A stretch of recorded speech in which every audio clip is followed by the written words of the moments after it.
So hi friends, welcome to our channel. This is Padmavati. ఈ రోజు మనం వచ్చేసి ఎల్బీ నగర్ ఆటో స్టాండ్లో ఉన్నాం. సో ఆటో డ్రైవర్లు వాళ్ళ కష్టాలు వాళ్ళు ఏం ఫేస్ చేస్తున్నారు. రీసెంట్గా అయితే తెలిసిందే కదా, వాళ్ళు ఫ్రీ బస్సులు పెట్టడం వల్ల మాకు ఎంతో ప్రాబ్లమ్స్ వస్తున్నాయి, మేము ప్రాబ్లమ్స్ ఫేస్ చేస్తున్నామంటూ చెప్పుకుంటూ వస్తున్నారు కదా.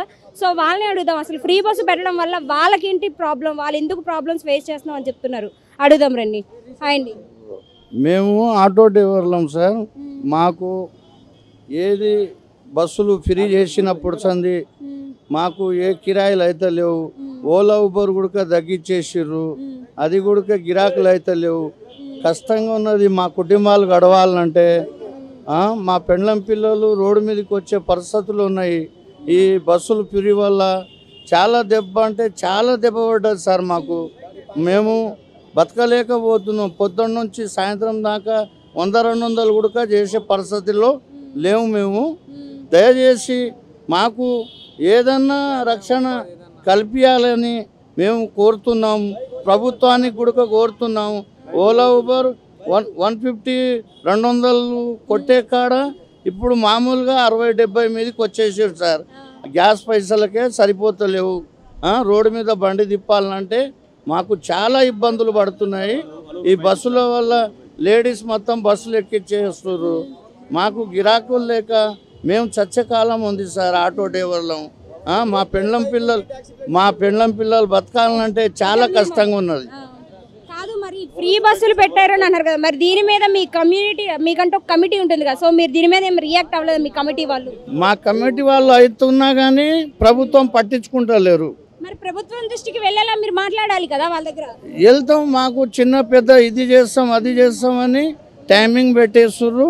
దానికి ఏది పనులు జరుగుతలేవు మా గురించి. సో మరి గవర్నమెంట్ నుంచి కూడా మీకు వస్తూ ఉంటాయి కదా, అంటే ఆటో వాళ్ళకి డ్రైవర్స్కి ఇంత పడతాయంట కదా అమౌంట్ ఏవో. అది ఇంకా ఇష్యూ చేయలేదు మేడం. దాని గురించి ఇష్యూ చేస్తా అంటుండు. కానీ ఆ డబ్బుల వల్ల కూడా మాకు ఎన్ని డబ్బులు అవి దేనికి ఉపయోగపడకుండా మాకు దేనికి చాలా కష్టంగా మా ఇండ్లు గడుపుతున్నాము. ఆ కంట్రోల్ బియ్యం కూడా తినలేక వస్తున్నాం. ఇక ఆ రోడ్డు మీదకి వెళ్ళాలంటే కాయగూరలకు మార్కెట్లకు మా చాలా ఇబ్బందులు అవుతున్నాయి మేడం. మరి అంత ఇబ్బంది పడుతూ కూడా ఇంకా ఆటో డ్రైవింగ్ చేసే బదులు ఇంకా వేరే ఏమైనా చూసుకోవచ్చు కదా. ఇప్పుడు దీనికి అలవాటు పడ్డాం మేడం. ఈ ఆటో లైన్లో అలవాటు పడ్డాం. వేరే పనులు చేయాలన్నా కానీ పనులు దొరకాలే కదా. అందరు దాని మీదనే ఎగబడితే ఆ దొరికే పనులు కూడా ఇస్తలేరు. అది ప్రాబ్లం అవుతుంది. మాకు ఆటో వాళ్ళకు ఏమన్నా రక్షణ కల్పించాలని ప్రభుత్వానికి కోరుతున్నాం. మరి ఫ్రీ బస్సు ఏంటండి? ఓలా బైకులు తీసేయాలి. వాళ్ళు ట్యాక్సీ ప్లేట్ కాదు కదా, ఓన్ ప్లేట్ వచ్చి బైకులు రోడ్ మీద వస్తారు. మాకేమో అందరు బైక్ ఎక్కేస్తారు, మాకేమో అయితలేదు. దందలు ఇబ్బంది. ఓలా బైక్ అంటే మరి వాళ్ళ బిజినెస్ వాళ్ళు చేసుకుంటారు. దీని గురించి గవర్నమెంట్ పట్టించుకోవాలి కదా మీ గురించి. అదే గవర్నమెంట్ చెప్తే అదే చూస్తామని చెప్పారు. కానీ బస్సు తీసేయాలి.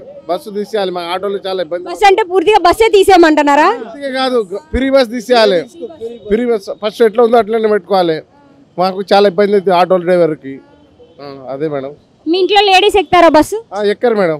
మేము పని చేసుకుంటాం, ఎక్కరు.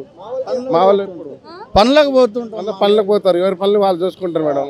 బీద వాళ్ళు కదా, ఎవరి పని వాళ్ళు చూసుకుంటారు. బస్సులు ఎప్పుడు పని అంటే పోతారు. రోజు ఎక్కం కదా మేము, మాకేమవసరం బస్సు. మా 10 రూపాయలు పోయినా బస్సులో చార్జ్ పెట్టుకొని పోతాం. కానీ ఫ్రీ బస్సులు తీసేయాలి, మాకు అవసరం లేదు. అవసరం లేదని అంటున్నారు. మరి మీరు ఓట్లేసి గెలిపించిన సీఎం టీఆర్ఎస్ చేసాను, కాంగ్రెస్ చేయలే. అంటే మా పార్టీ కాదు కాబట్టి మా గురించి పట్టించుకోవట్లేదు. అన్ని పార్టీ ఒకటే, కానీ బస్సు పెట్టే తప్పు. ఇది అన్ని పార్టీ ఒకటే, ఏ పార్టీ అయినా ఒకటే, కానీ బస్సు పెట్టే తప్పు. మరి మీకు అన్యాయం జరుగుతున్నప్పుడు మీరే దాని గురించి మాట్లాడాలి కదా. మీరు మాట్లాడకుండా గమ్మునే ఉంటే మరి ఎవరికి తెలుస్తుంది మీరు ప్రాబ్లమ్స్ ఫేస్? మా ఆటో డ్రైవర్ ఇంట్లో ఉంటారు, వాళ్ళు మాట్లాడుతాం. ఇంకా మేము మీటింగ్ 10వ తారీఖు అని చెప్తే ధర్నాలు చేస్తారు మేడం. యూనియన్ కూడా ధర్నాలు చేస్తారు. దాని గురించి పట్టించుకుంటలేరు. గవర్నమెంట్ పట్టించుకోవాలి. ఇంకా పట్టించుకొని మా లీడర్ మాట్లాడుకోవాలి. మరి వాళ్ళు మాట్లాడట్లేదు అంటున్నారా? వాళ్ళు మాట్లాడతారంటారు కానీ టైం ఇస్తారు, చెప్తారు. మాట్లాడతాం ఏ రోజు ఎప్పుడు మాట్లాడతారో చెప్తలేరు. వాళ్ళు ఎందుకు మాట్లాడలేదు? మీరంటూ ఒక యూనియన్ కమిటీగా ఎంచుకొని మరి వాళ్ళంటూ ఒక నియతగా పెట్టుకున్నది కూడా వాళ్ళు ఎందుకు రియాక్ట్ అవ్వట్లేదు మీ గురించి? ఎందుకంటే వాళ్ళు టైం పెడతారు మేడం. 10వ తారీఖు అని చెప్పారు. రేపు 10వ తారీఖు తెలుస్తుంది మేడం. 10వ తారీఖు ధర్నా చేస్తారు, auto strike. Auto strike. Strike అంటే మొత్తానికి ఆటోలన్నీ ఆపేస్తారు. అవును, ఆటోలు బంద్ చేస్తాం కదా మేడం. అన్ని ఆటోలు బంద్ చేస్తేనే 15-16 తారీఖు బంద్ చేస్తారు. ఆటో స్ట్రైక్ చేయాలి, బస్సులు తీసేయాలి. మరి మీరు బంద్ చేస్తే ఆటోలు మీరు ఆపేస్తారు, ఓకే. మరి మీరు ఆపేసినందుకు ఆ రోజు ఓలా వాళ్ళు ఆపరు కదా? అందరూ ఆపాలి మేడం, వాళ్ళు కూడా ఆపాలి కదా, వాళ్ళు కూడా ఆపాలి, అందరు ఆపాలి, అందరు ఆపాలి. రేట్ అయినాయి. మాకేమో ఇప్పుడు కిలోమీటర్కి 9 రూపాయలే ఇస్తుండు. 15 రూపాయలు అయినా మినిమం కిలోమీటర్కి 15 రూపాయలు అయినా చేయాలి గవర్నమెంట్. అదే మా పరిస్థితి. బస్ సో మీరు మీకు గిరాకీలు రావట్లేదు అనేసి మీరు రేట్లు పెంచమంటున్నారు, కరెక్టే. ఒకసారి మీ ఆటో రేట్లు పెంచిన తర్వాత మరి ప్రజలు ఎలా ఎక్కుతారు? ఆడ ఐడియా తిండి ఎట్లా అడుగుతారు. ఆ పరిస్థితి అయింది. రేపు మేము మాకు అర్థమైంది, మీకు గిరాకీలు రావట్లేదని మీరేమో ట్యాక్సీ మీద మీటర్లు పెంచమంటున్నారు, కరెక్టే. కానీ మీటర్లు పెంచిన తర్వాత సామాన్య జనాభా ఎలా ఎక్కుతారు ఆటోలు? సామాన్య జన్మ అంటే ఎక్కితే ఉన్నోళ్ళే కదా, లేని వాళ్ళు ఎవరు ఆటో ఎక్కలేరు కదా మేడం. అట్లా అని గవర్నమెంట్ మీటర్ పెంచి ఇప్పటికే 15 సంవత్సరాలు అవుతుంది. ఇప్పుడు అన్ని రేట్లు పెరిగినాయి కానీ మా ఆటో మీటర్ రేట్లు పెరగాలి. 15 ఇయర్స్ అవుతుంది రేట్లు పెరగకుండా. గవర్నమెంట్ డిమాండ్ చేసేదంటే మీటర్ చార్జ్ పెరగాలి, ఫ్రీ బస్ ఉన్నది తీసేయాలి. దానివల్ల మా రోజు 500 అప్పుడు ప్రభుత్వంలో ఒక 1000-1500 అయ్యేది, ఇంటికి తీసుకుపోయే వాళ్ళం. ఇప్పుడు 500 తీసుకుపోతలేము. అదే చేసే బదులు కొంచెం వేరే పని ఏదైనా చూసుకోవచ్చు కదా. దీని మీదనే బతుకుతున్నాం, వేరే పని ఏమొస్తుంది చెప్పు. మేము నేర్చుకున్నాం ఇదే పని. మరి రాదు అంటే అలా రాదు అంటే అదే రాకన్నా ఉంటది కదండి. అంటే మీరు జీతం ఇస్తారా? మళ్ళీ 20,000 జీతం 30,000 శాలరీ ఇస్తారా? వేరే పని చేసుకుంటారు. మరి మీకు ఇప్పుడు ఇల్లే గడవట్లేదు ఉన్నప్పుడు మరి 20,000 30,000 జీతం గురించి ఆలోచిస్తారా? ఇల్లు గెలినప్పుడు ఏం చేయాలి? ఏదో ఒక పని చేయాలి. 500 నడుస్తుంది. అదే ఇది చేస్తున్నాం, మాకు వేరే పని రాదు. ఏడా జాబులు ఇయ్యరు. అదే అని మాకు ఎవరు ఏం పని ఇస్తారు చెప్పండి? ఇదే పని మాకు వచ్చేది. మరి ఇదే పని అన్నప్పుడు మరి మీరే ఏదో చేయాలి కదా. ఏదో ఏ పని చేయాలి మేడం? మాకు రాంది ఏ పని చేస్తాం? అంటుంది పని కోసం కాదు, మీకు అన్యాయం జరుగుతుంది అన్నప్పుడు ఆ అన్యాయం మీద మీరే రియాక్ట్ అవ్వాలి కదా, పక్కన వాళ్ళు రియాక్ట్ అవ్వరు కదా. మరి మీరు రియాక్ట్ అవ్వకన్నా ప్రజలకు ఎలా తెలుస్తుంది? రియాక్ట్ అవుతున్నాం మేడం. ఆటోలు రేపు 16 తారీఖు బంద్ చేస్తున్నాం. గవర్నమెంట్ దృష్టికి బి తీసుకోబోతున్నాం. దానికి ఇంకా ఏం చెప్తలేరు, జరుగుతున్నాయి అట్లా. బంద్ చేస్తే మీకున్న ఇప్పుడు ఈ ఫ్రీ బస్ అనేది తీసేస్తారని నమ్మకం అయితే ఉంది? ఆ నమ్మకం అయితే లేదు కానీ మా చేసేది మేము చేయాలి కదా మేడం. అట్లా 50 ఇయర్స్ దాటిన లేడీస్కి, జెంట్స్కి, కాలేజ్ స్టూడెంట్స్కి, మన స్కూల్ పిల్లలకు అలా పెట్టచ్చు. అంతేగాని పనికి మాలిన పథకం ఇది ఎవరికాడే అమౌంట్ లేదు మేడం. ఇప్పుడున్న పరిస్థితుల్లో 10 రూపాయలు ఇచ్చి ఆటో ఎక్కిపోలేరా? ఇప్పుడు లేడీస్ అలాంటిది ఆటోకి డబ్బులు ఇవ్వాలంటే 20 రూపాయలు పెడితే ఆటో ఎక్కిపోయే బదులు ఫ్రీ బస్సు పోతే ½ కేజీ కూరగాయలు వస్తాయని లేడీస్ ఎవరైనా ఆలోచించేది. దానివల్ల ఉపయోగం ఎవరికి ఉంది మేడం? ఎవరికి లేదు. గవర్నమెంట్కి కూడా నష్టమే మేడం. గవర్నమెంట్ యాడ్ నుంచి కడుతుంది, ప్రజల మీద నుంచేగా మేడం. ట్యాక్సీ ఇప్పుడు ప్రతి ఒక్క మానవుడికి కట్టాల్సిందా ట్యాక్సీ? దీనివల్ల ఏం ఉపయోగం లేదు. దాని బదులు ఏదో నువ్వు రేషన్ మంచి ఇవ్వండి. ఆటో వల్ల మేము కూడా గరీబ్ బతికేగా మేడం ఆటో ఇది. దానివల్ల మేము కూడా సాటిస్ఫాక్షన్ అవుతుంటాం. దీనివల్ల పొద్దుగూగులు తోలుకుంటే తెల్లారుజామున 5ంటికి వస్తే నైట్ 10ంటికి ఆ తోలినా 500-600 రావట్లే. అది సొంత బండ్లు. మరి కిరాయి బండ్లు మేడం 400 రెంటు, 400 డీజిల్, 800 పోతే ఏం తీసుకోబోతాడు మేడం కిరాయి బండి అతనైనా? దానివల్ల మాకు చాలా ఇబ్బందిగా ఉంది మేడం. దీని గురించి మీ వాళ్ళు ఏమి స్పందించడం లేదా? స్పందించారు మేడం. చాలా మేము ధర్నాలు చేసాం, అన్నీ చేసాం. ఏది చేసినా ప్రభుత్వం నెలకి 1500 ఇస్తాం, సంవత్సరానికి 15,000 ఇస్తాం ఉంటాయి. మాకెందుకు మేడం? ఆ ఇచ్చే 15,000 మాకు ఇచ్చే బదులు ఇంకొకరికి ఇవ్వండి. అంతేగాని అవి మాకెందుకు? మేము కష్టపడి బతికే వాళ్ళంగా మేడం. ఆయన ఇచ్చే మాకు, ప్రభుత్వం ఇచ్చే మాకు అవసరం లేదు మేడం. మరి ఇంతకు ముందున్న ప్రభుత్వం ఉన్నప్పుడు ఎలాంటి ప్రాబ్లమ్స్ అయితే మీరు ఫేస్ చేశారు? లేదు మేడం, ఇలాంటి ప్రాబ్లమ్స్ మాకు లేదు ఇంత ముందు ఉన్న ప్రభుత్వంలో.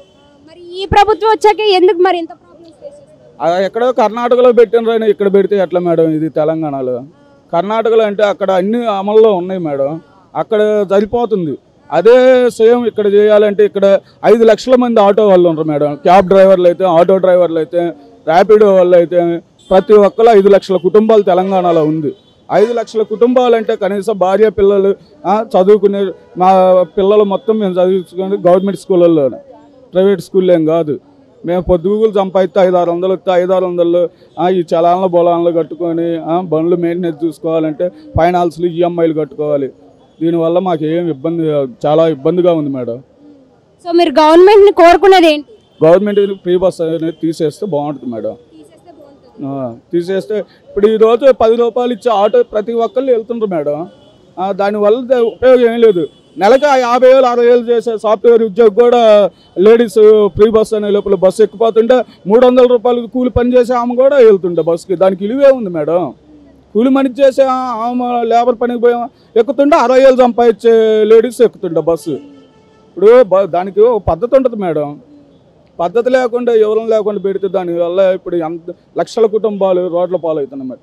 అంటే పద్ధతి లేకుండా ఒక నిర్ణయం, ఒక ప్లానింగ్ లేకుండా ఒక నిర్ణయం తీసేసుకొని అది జనాల మీద రుద్దడం వల్ల ప్రాబ్లమ్స్ ఫేస్ చేస్తున్నారు. మరి అంతే ఆల్రెడీ ఇప్పటికి 22 మంది సూసైడ్ చేసుకున్నారు మేడం ఆటో డ్రైవర్లు హైదరాబాద్ మొత్తం ఓన్లీ టౌన్లోనే. సూసైడ్ చేసుకున్న జనాల్లోకి వచ్చినాయా? వచ్చినాయి మేడం, 2 వచ్చినాయి, మిగతాయి రాలే. ఎందుకని అంటే ఇప్పుడు కొంతమంది ఇప్పుడు మీరు వచ్చారు మేడం, మీడియా ఇప్పుడు మీరు వచ్చి అడిగితేనే మా బాధ లేదు ఏదో మీకు చెప్పుకోగలుగుతున్నాం. అట్లా ఒక ఇద్దరు వచ్చి మీలాగా వచ్చి ఎంక్వైరీ చేస్తే ఆ ఇద్దరు బయటకు వచ్చారు, మిగతా వాళ్ళు రాలే. చనిపోయినప్పుడైనా మీ యూనియన్ వాళ్ళకి ఏ సాయం చేయలేదా? యూనియన్ ఏం చేస్తారు మేడం, చేస్తే ఏదో ఎంతో కొంత మేము అందరం చందాలు వేసుకుని ఇచ్చేవాళ్ళమే కానీ గవర్నమెంట్ నుంచి అయితే ఏం అమలు రాలా మేడం. గవర్నమెంట్ నుంచి అయితే మీ మీద ఎవరికి ఏ కన్సల్టెన్స్ లేదని అంటున్నారు. అసలు ఇంతవరకు మమ్మల్ని పట్టించుకున్న వాళ్ళు లేరు మేడం. గవర్నమెంట్ అనేది ప్రభుత్వం వచ్చినాక మమ్మల్ని అసలు ఏంది అని ఎంక్వైరీ చేసి అసలు మీ బాధలేంది ఇట్లా మేము పెట్టామని మమ్మల్ని వచ్చి ఏ ప్రభుత్వం అడిగింది లేదు మేడం. మరి గవర్నమెంట్ వచ్చే ఈ గవర్నమెంట్ మారిన తర్వాతే మారింది, అందరికీ మంచి జరుగుతుంది అని అంటున్నారు కదా, మరి మీ గురించి కూడా పట్టించుకోవాలి కదా. మరి అదేగా మేడం మేము కూడా బాధపడేది. ఇప్పుడు అందరికీ మంచి చేస్తుండే మరి మమ్మల్ని ఎందుకు ఇలా ఇబ్బంది పెడుతున్నాడో మాకేం అర్థం కాదు. ఇప్పుడు మేము తప్పేం పని చేయట్లేదు కదా మేడం, మేము కష్టపడి బతుకుతున్నాం, మేము బరాబరుగా తీసుకుంటున్నాం, బస్ ఛార్జీలే తీసుకుంటున్నాం. ఇదివరకన్నా తీసుకున్నాం 5-10 ఎక్స్ట్రా టైం దాటితే, ఇప్పుడు అలా కూడా తీసుకోవట్లే. ఇప్పుడు కస్టమర్స్ డిమాండ్ చేస్తున్నారు కాబట్టి ఉన్న దాంట్లోనే మేము చదువుకొని వెళ్తున్నాం మేడం. సో చూస్తున్నారు కదా ఇక్కడ పరిస్థితి అయితే ఇలా ఉంది. సో ఆటో డ్రైవర్లు కూడా చూడొచ్చు, ఇంతకుముందు ఆటో డ్రైవర్లు ఆటోలో కూర్చొని వచ్చిన వాళ్ళని ఎక్కించుకొని వెళ్ళే పరిస్థితి నుంచి మెట్ల దగ్గర నుంచొని వాళ్ళని పిలిచి మరి ఎక్కడనే అని అడిగే పరిస్థితి అయితే వచ్చింది. సో చూస్తున్నారు కదా ఇక్కడ ఆటో కోసం ఎక్కమని ఎలా అడుగుతున్నారో. సో అలాంటి పరిస్థితికి అయితే తీసుకొచ్చేసింది గవర్నమెంట్ అని అనేసి అంటున్నారు. సో గవర్నమెంట్ అందరి గురించి పట్టించుకున్నట్టు వీళ్ళ గురించి కూడా పట్టించుకోవాలి. ఏ క్లారిటీ లేకుండా వాళ్ళు తీసుకునే నిర్ణయాల వల్ల వీళ్ళు ఇబ్బంది పడుతున్నారు అనేసి డ్రైవర్లు అయితే అంటున్నారు. 16వ తేదీన బంద్ కూడా చేస్తామని అనేసి అంటున్నారు. సో దాని గురించి కూడా ఒకసారి ఆలోచించాలి.